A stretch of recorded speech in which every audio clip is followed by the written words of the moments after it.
Hello guys, Assalamu alaikum. Welcome back to my channel.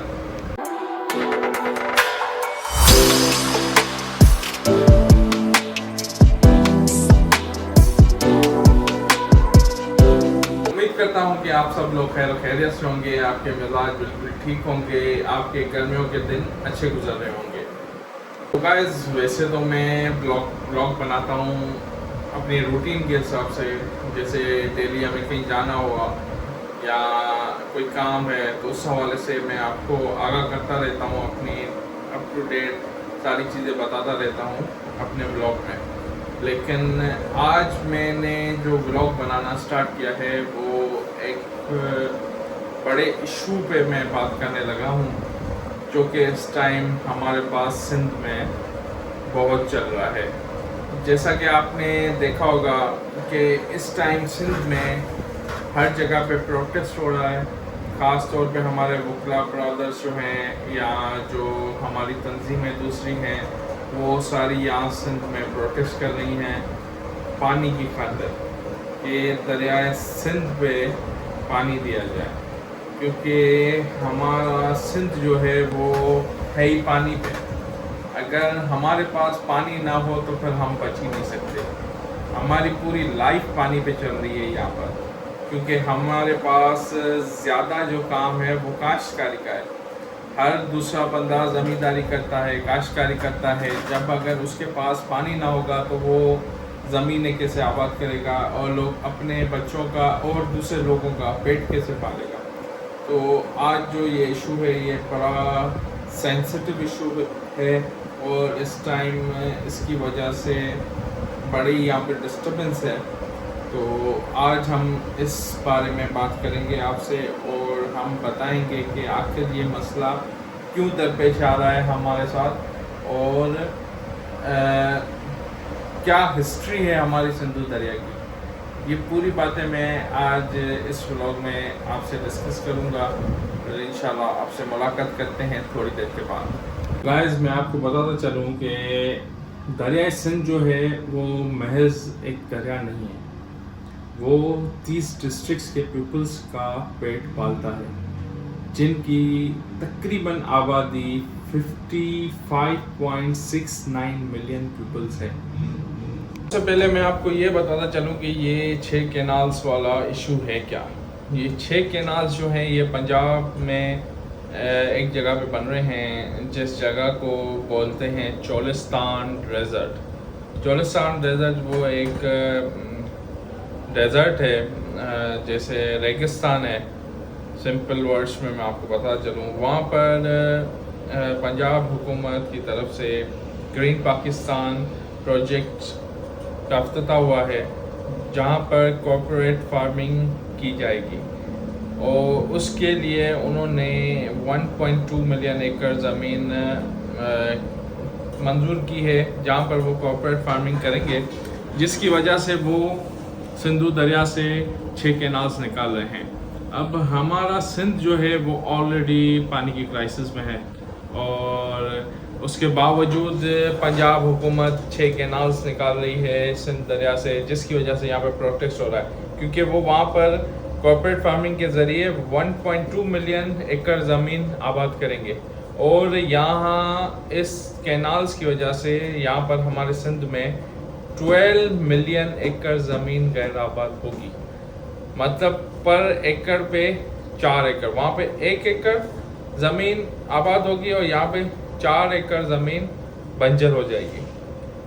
वैसे ही हम तेल वाले जो हैं, ख़ास तौर पे ठट्टा सिजावल बदीन, हम वैसे ही पानी की बहुत क्राइसिस में हैं और उसके बावजूद ये चीज़ें हो रही हैं, जिसकी वजह से पूरा सूबा सिंध सरापा एहतजाज है और वो अपना एहतजाज अपने अपने हिसाब से रिकॉर्ड करवा रहे हैं। दरिया सिंध की एक बहुत बड़ी तारीख है, बहुत ही पुरानी तारीख है। दरिया सिंध जो है वो एशिया का सबसे बड़ा दरिया है और सबसे बड़ा दरिया होने के बावजूद वो इस टाइम सूखा हुआ है और हर जगह पे रेत ही रेत उड़ रही है। उसके अलावा दरिया सिंध की एक और ख़ासियत है, दरिया सिंध में से 56 नहरें निकल रही हैं, जो पूरी दुनिया में सबसे बड़ा नहरी निज़ाम है। 56 नहरें जिनकी लेंथ है कोई 56,000 किलोमीटर। मतलब अगर मैं यहाँ पर खड़ा हूँ और यहाँ से मैं निकलूँ और दुनिया का गोल चक्कर लगा के आऊँ, एक सीधा जाऊँ और दुनिया का गोल चक्कर लगा के आऊँ, तो उसका जो डायामीटर होगा वो होगा कोई 40,000 किलोमीटर। और यहाँ पर 56,000 किलोमीटर सिर्फ हमारी नहरों की लेंथ है। इसका मतलब कोई 33% अर्थ डायमीटर से भी ज़्यादा यहाँ का नहरी निज़ाम जो है उसकी लेंथ है। गाइस, ये जो हमारा सिंधु दरिया है, इसने बहुत से वक्त देखे हैं, बहुत से हुक्मरान देखे हैं जो आए और चले भी गए। कुछ जो हैं जिनकी तारीखें मिलती हैं, कुछ ऐसे हैं जिनकी तारीखें नहीं मिलती, लेकिन उसके बावजूद भी ये दरिया बहता ही रहा। लेकिन अब जो हालात हैं इस टाइम पे इस दरिया को देखते हैं तो बस रोना आ जाता है, ऐसी हालत है। अगर आप कहीं भी चले जाएं, अब फॉर एग्जांपल हमारे पास यहाँ पर सजावल और ठट्टा पुल है, वहाँ पे सिंधु दरिया नीचे से गुजर रहा है। अगर हम वहाँ जा रहे हैं तो वहाँ पर सिर्फ रेत ही रहते, कहीं भी पानी नज़र नहीं आ रहा। पहले क्या होता था कि थोड़ा बहुत पानी दरिया में छोड़ा जाता था जो आगे बढ़ता था, लेकिन अब ना दरिया में पानी छोड़ रहे हो और ना ही हमारे नहरों में पानी छोड़ रहे हैं। मतलब हमारे पास पानी है ही नहीं अब, इसलिए हमारी पूरी सिंध सरापाए एहतिजाज है। और पानी ना होने की वजह से ऑलरेडी हम जो हैं वो टेल में हैं। ठट्टा, सजावल, बदीन, टंडो मोहम्मद खान, ये जो हैं ये डिस्ट्रिक्ट जो हैं ये बिल्कुल टेल में, हम बिल्कुल एंड में हैं। मतलब सिंध के बिल्कुल एंड में, फिर हमसे आगे जो है वो समंदर है, मतलब हम साहिली पट्टी कहलाते हैं। तो हमारे पास पानी नहीं है। जब दरिया में पानी होता है तो आपको भी नॉलेज में होगा कि मीठा पानी नमकीन पानी को धकेलता है पीछे। तो दरिया में पानी आता था, उसके बायस नमकीन पानी जो है वो आगे धकेल जाता था और मीठा वहाँ रहता था। उस वजह से हमारी ज़मीनें ख़राब नहीं होती। लेकिन इस टाइम ठट्टा, सजावल, बदीन, इन 3 डिस्ट्रिक्ट्स की लाखों एकड़ ज़मीन समुंदर निगल चुका है। किस लिए? पानी नहीं है। अगर पानी होता, दरिया से पानी बहता, तो वो नमकीन पानी को पुश करता और हमारी ज़मीनें बची रहती। लेकिन इस टाइम लाखों एकड़ ज़मीन जो है लोगों की सरवी ज़मीन है वो समुंदर निगल चुका है। लेकिन क्या कर सकते हैं क्योंकि पानी नहीं है। कि बड़ी अच्छी बात यह है कि जब इस्लाम यहाँ आया तो इस दरिया के आसपास जो भी आबादियाँ थी उन सब ने दीन इस्लाम को हक समझकर उसमें अपने कदम रखे और उन्होंने दीन इस्लाम को कबूल किया। तो इस्लाम का असर यहाँ पर कितना हुआ ये आप इस बात से अंदाज़ा लगा सकते हैं कि जहाँ तक दरिया बहता है वहाँ तक मुसलमान रहते हैं। हमारे सिंधु दरिया के दोनों तरफ जितनी भी आबादियाँ रहती हैं उसमें 96% जो है वो मुस्लिम्स हैं और 4% जो हैं वो गैर मुस्लिम्स हैं। अब सबसे बड़ा सवाल कि आखिर दरिया सिंध निकलता कहाँ से है? तो दरिया सिंध तिब्बत में वाक़ एक मानसरोवर लेक है, वहाँ से दरिया सिंध का आगाज़ होता है। मानसरोवर लेक जो है वो एक बहुत बड़ी झील है जिसके 4 किनारे हैं और चारों किनारों से बड़े बड़े दरिया गुजरते हैं। मानसरोवर लेक के शुमाल में से ये दरिया शहर के मुंह में से निकल रहा है, क्योंकि अगर आप उस एरिया का मैप देखें तो आपको ऐसा लगेगा कि शहर के मुंह में से ये दरिया निकल रहा है। तो ये दरिया शहर के मुंह में से निकलता है, इसलिए इसको तिब्बती ज़बान में संगी खुम्बान कहते हैं। मतलब शेर दरिया। शेर वैसे निकलता है लेकिन ये दरिया निकलता नहीं, ये खिलाता है और सदियों से बहुत लोगों को खिला रहा है अल्लाह के हुक्म से। एक ज़माने तक लोग यही समझते रहे कि दरिया सिंध का नुक्ता आगाज़ झील मानसरोवर ही है, लेकिन फिर उसके बाद 1907 में एक सयाह आया जिसका नाम सेवन हिडन था। उसने दरिया सिंध की तलाश शुरू की और उसने कहा कि ये एक अजीम दरिया है, मैं इसकी तलाश करूँगा कि ये कहाँ से निकलता है।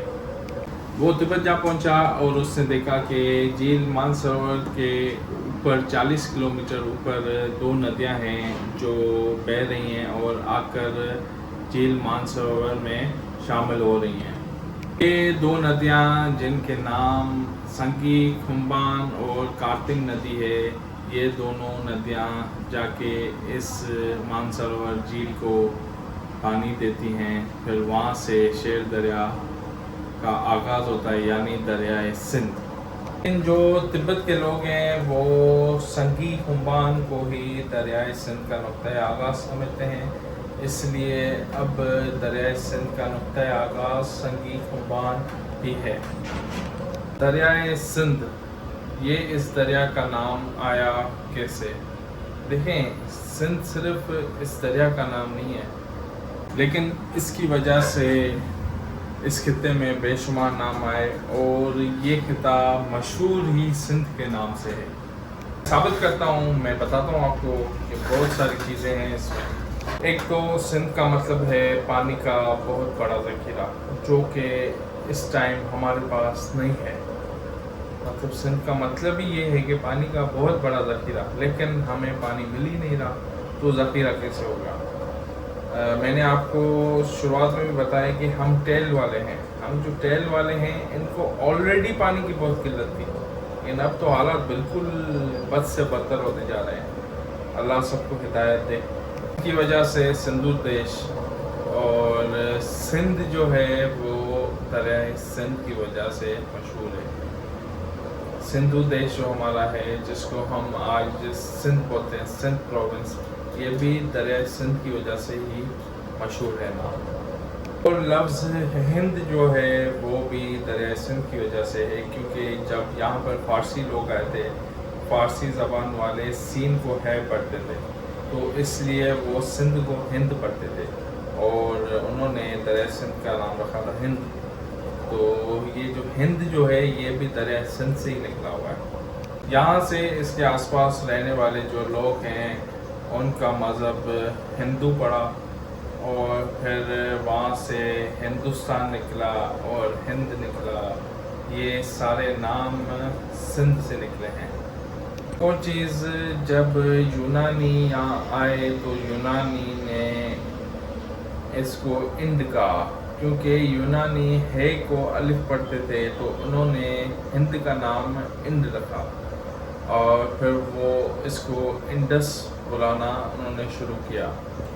यूनानी जो हैं वो सिकंदर आज़म के साथ यहाँ आए थे और फिर उन्होंने इस सिंधु दरिया को इंडस रिवर कहा और इंडस से एक और बहुत बड़ा नाम निकला जो आप सब लोगों को पता है, वो आज के दौर का है इंडिया।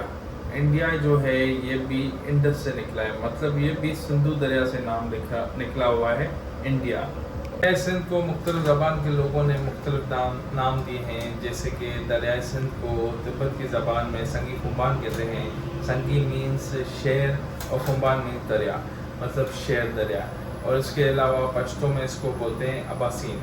अबासीन मतलब दरियाओं का बाप। उसके अलावा एक और नाम है, इस दरिया सिंध को महरान भी बोलते हैं, जो ईरानियों ने नाम रखा था। और महरान को फ़ारसी में महरान का मतलब है सूरज की सरजमीन। तो गाइस, ये थी पूरी दरिया सिंध की कहानी जो मैंने आपको बताई। मतलब तारीख जो थी वो मैंने आपसे शेयर की कि दरिया सिंध की तारीख क्या थी।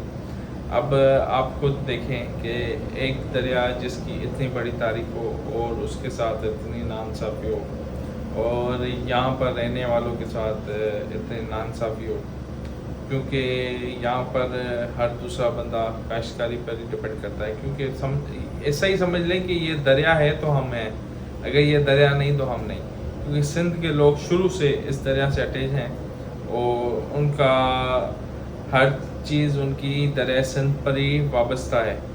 तो इसलिए मैंने ये वीडियो बनाई, मैंने बोला कि मैं अपने प्लेटफॉर्म से एक आवाज़ बुलंद करूं और मैं अपने सिंध के हक़ के लिए बात करूं, इसलिए मैंने आज ये वीडियो बनाई है।